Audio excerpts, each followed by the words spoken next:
Hi, I'm Dawn Vogel, and I'm the author of the story Nochevieja, which is a New Year's Eve story set in Cobalt City. It's regarding a Spanish tradition that happens at New Year's, which has a really fascinating history. And once I learned about it and had a Spanish family in Cobalt City to write about, I had to use it. So here we go, Nochevieja. Sarah Castile was looking forward to the new year. It was not so much as an end to 1952 as a beginning to 1953. After all, it was only the promise of a new beginning that had convinced her to leave Europe, and it was only the tying up of loose ends that had her home in Cobalt City for the holidays. That wasn't entirely fair, she mused as she leapt across the space between buildings. Seeing her family after 10 years was pleasant for the most part. Her father had been remarkably civil to her face, which was a drastic improvement since the last time they had spoken.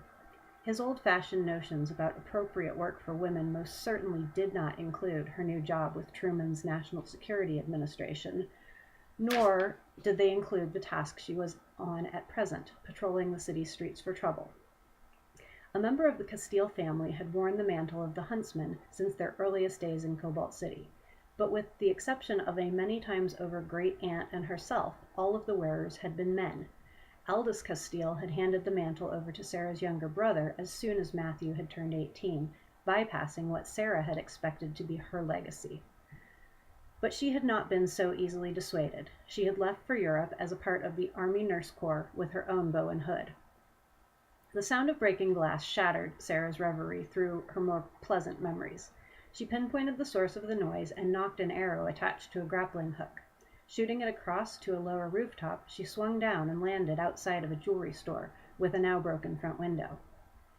Inside, two large men flanked a slender woman wearing a black catsuit and matching domino mask. The slender woman looked directly at Sarah as she landed, and her brow furrowed. "I'll be back," she said to the two men as she strode toward the front door of the shop. "What are you doing here?" she asked. Sarah hesitated before answering. She cleared her throat and lowered her voice as much as she could, in an approximation of Matthew's. "Patrolling." "I thought you had a meeting tonight." Sarah blinked a few times in confusion. While it was true that her brother had left for a meeting earlier in the evening, how did a jewelry thief know her brother's schedule? "Ended early," Sarah replied. "Is that why you're here? Because you thought I'd be otherwise occupied?" "Yes," the woman said, sighing. "My father knew the icons were meeting, so he told me to help his boys take care of this." She sighed again and looked up at the rooftop, nearby roof lines. "So, the usual, you swing me out of here, and I tell Daddy that the huntsman caught me, but I got away again?" What?" Sarah blurted out, unable to contain her confusion any more.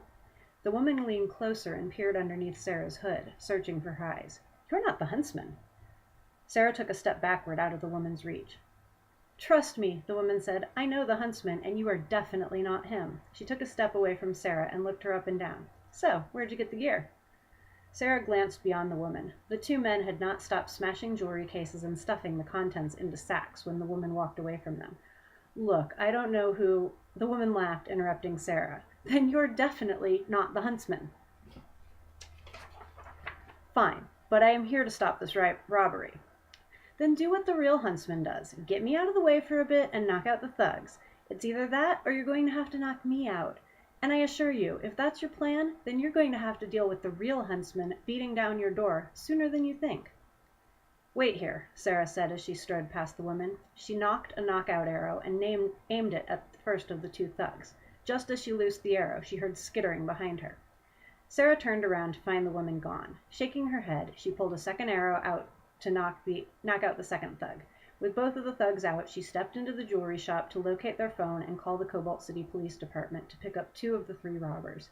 Though it pained her to do so, she didn't mention their female accomplice. That would be something she'd have to figure out later. Sarah heard Matthew's car pull into the garage just after midnight. She was out of her chair and waiting for him when he walked into the kitchen. He smiled as soon as he saw her. "Sarah, did you stay up for me?" She showed him a worn book in her hands. "I was reading, but also, yes, I need to ask you something." She paused. Matthew knew that she had worn the mantle of the huntsman in Europe, but he anticipated that she would have given up that role on her return to Cobalt City, where the huntsman already had a presence. And that very anticipation was at the root of this confrontation. I was patrolling, she said finally.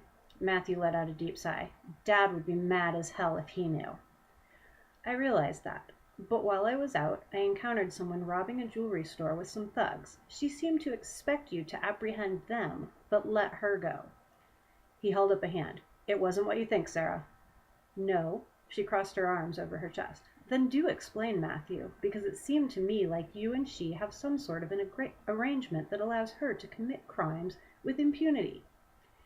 It's a lot more complicated than that. I don't even know where to begin.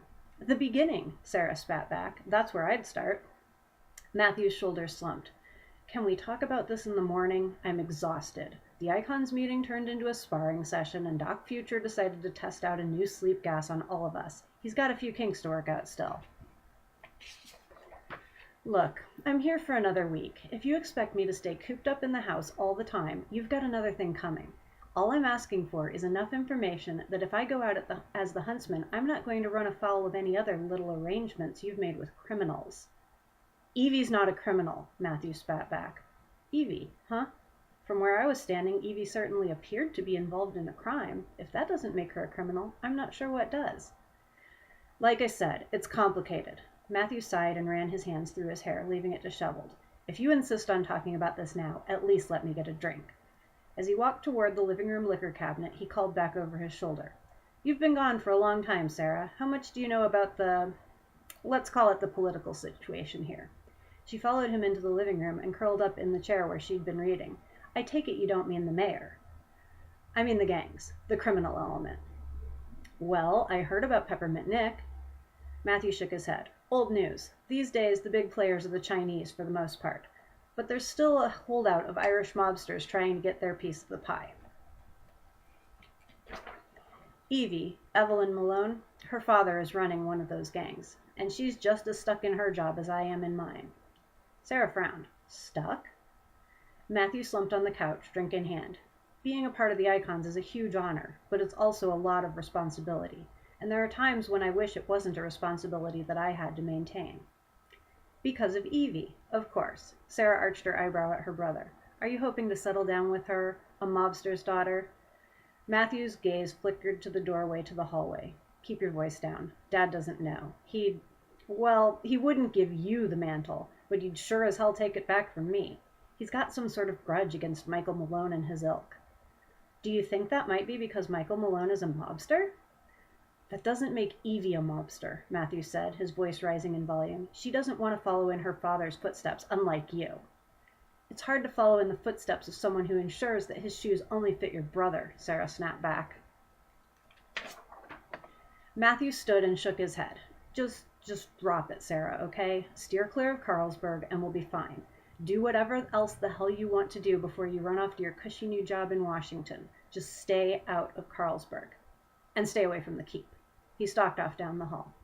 Sarah rose from her chair to follow Matthew, to apologize, but froze in her tracks when she heard Matthew say, Dad, what are you doing up?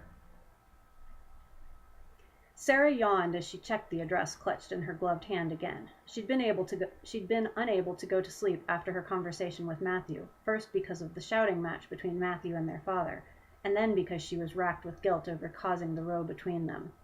But she had at last settled on a solution, if only she could locate this address. She finally found the doorway sandwiched between a butcher's shop and a pub called O'Reilly's. Beyond the door sat a narrow, steep flight of stairs to the second floor.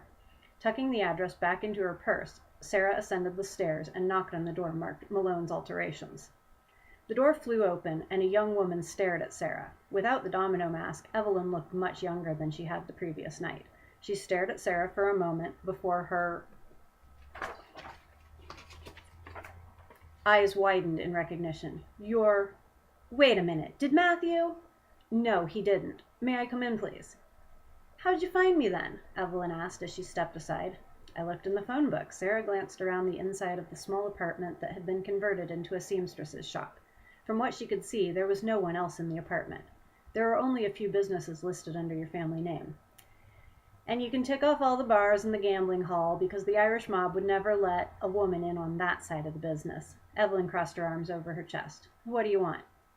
Sarah smiled as genuinely as she was able. I spoke with Matthew after last night, that is. So it was the wayward sister. I figured as much. Was it that obvious? Evelyn shrugged. I could tell you were a woman. I didn't connect the dots until after the fact. What did Matthew say? He explained to me at least some of your situation. I mean, his and yours. Unfortunately, our father also overheard the conversation. As soon as Sarah said father, Evelyn collapsed into the nearest chair and covered her face with both hands. Oh no. As I said, unfortunately. It goes beyond unfortunate, Miss Castile. Please, call me Sarah. If your father knows about Matthew and me, I may as well pack my bags and head up to Boston to stay with my family there. I'll never get another drop of work with Mr. Castile against me. Sarah sat down near Evelyn and awkwardly patted her on the back. Do you really think he would do that? Evelyn looked up, tears threatening to spill down her face. He's told Matthew as much. Sarah frowned. Her father could be very strict, but to threaten a young woman's livelihood for the sin of being romantically involved with his son and heir seemed excessive. Perhaps there's been a misunderstanding. I could talk to him. Evelyn shook her head. I won't ask you to do that. He'll deduce how we met, and then he'll be cross as you as well. He already doesn't approve of my lifestyle. Why? What have you done? Sarah ticked off the list on her fingers. Joined the Army Nursing Corps to get away from a Cobalt City, made the newspapers in Europe as the huntsman abroad, and took a job with the National Security Administration. I'll be leaving again in a week, so if he's going to be cross with me, so be it. Sarah paused. I came here to offer to make it up to you, if I may. Evelyn wiped the tears from her eyes. How? I'd like you to be my personal guest at the Castile family Nochevieja. Noche what? Nochevieja. It's an old tradition that goes back to Spain. That's where we're from, if you go back far enough, though you'd hardly guess it looking at Matthew and me. On New Year's Eve, no way. Evelyn rose and backed away. I won't be humiliated by your father in front of half of this city's movers and shakers. He won't do anything at Nochevieja.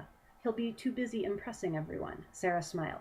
There's another part to the plan, too, but that will have to wait until then. Say you'll come, and I'll make it happen.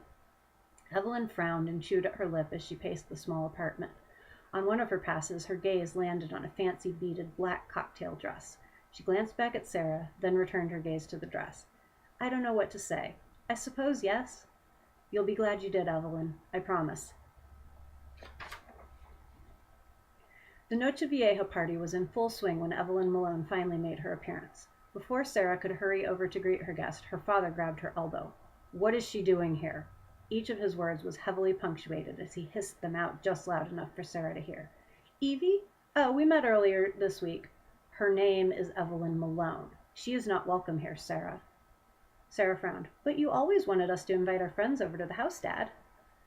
I expected my children would associate with a better class of people, not the daughters of mobsters. Gosh, I didn't realize that. But it would be awfully rude of us to turn her away. Sarah glanced over at Evelyn, who held up 2 small paper sacks, confusion evident on her face. Especially since she brought us a gift.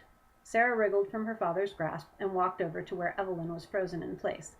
Leaning in to kiss each of Evelyn's cheeks in succession, Sarah said, Good, you brought them. I'm still not sure why you needed me to pick up 2 bags of grapes you've already bought. But I did. You gonna explain now? Yes, Sarah said, her eyes sparkling as she took the bags from Evelyn and turned back toward her father. Dad, she brought Alito grapes. Aldous' face turned ashen and then flared a brilliant red. He took a deep breath and smiled, inclining his head toward the 2 women.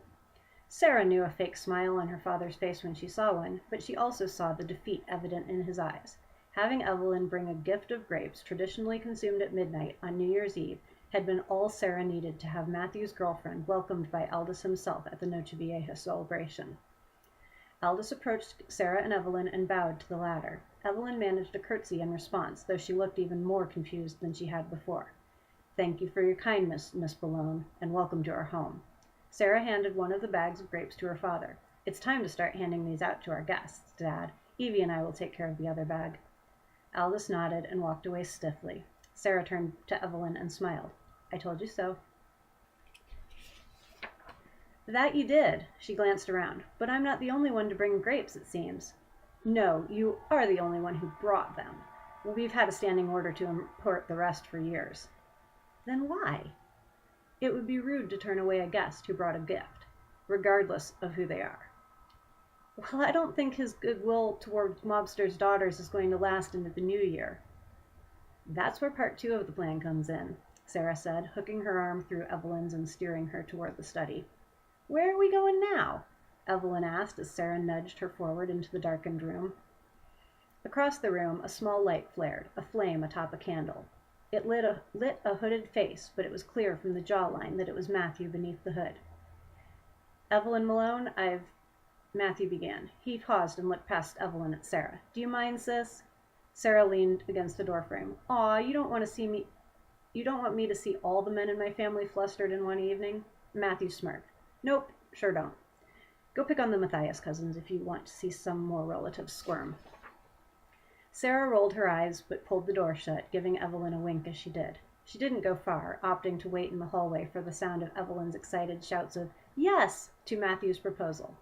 She waited a minute longer and then rapped at the door. Sorry to cut things short, but it's nearly midnight, Matthew. Dad will be expecting us for las doce uvas de la suerte. The what now? Evelyn said, her voice muffled on the other side of the door. The grapes, Matthew replied as he opened the door. Sarah handed them each a cluster of a dozen grapes, saving one for herself as well. As they returned to the party, she handed out the remainder of the contents of her bag to cousins who were still without their traditional grapes. Then she paused and looked at Matthew and Evelyn. Again, congratulations. I hope you have a son to carry on the family name. She paused and smiled. But if you have a daughter like me, I hope you'll let her wear the mantle, especially if she's a better shot than your son. Get out of here, Matthew said, waving his grapes playfully at his sister. I mean it. Sarah glanced over her shoulder at their father. I'll keep him occupied after the clock chimes. Father Mahoney said he'd be waiting for you at St. Stephen's, so hurry up and get hitched. And then come visit me in D.C., will you? Evelyn threw her arms around Sarah and enveloped her in a hug. We will, thank you. Sarah hugged Evelyn back and then hugged Matthew. One last tip before I go. Don't bother chewing the grapes. They'll give you luck if you can swallow them all by the time the chimes ends. Evelyn shook her head. And I thought my family had weird traditions. This is Cobalt City. Some have more than others, Sarah said with a smile. The end.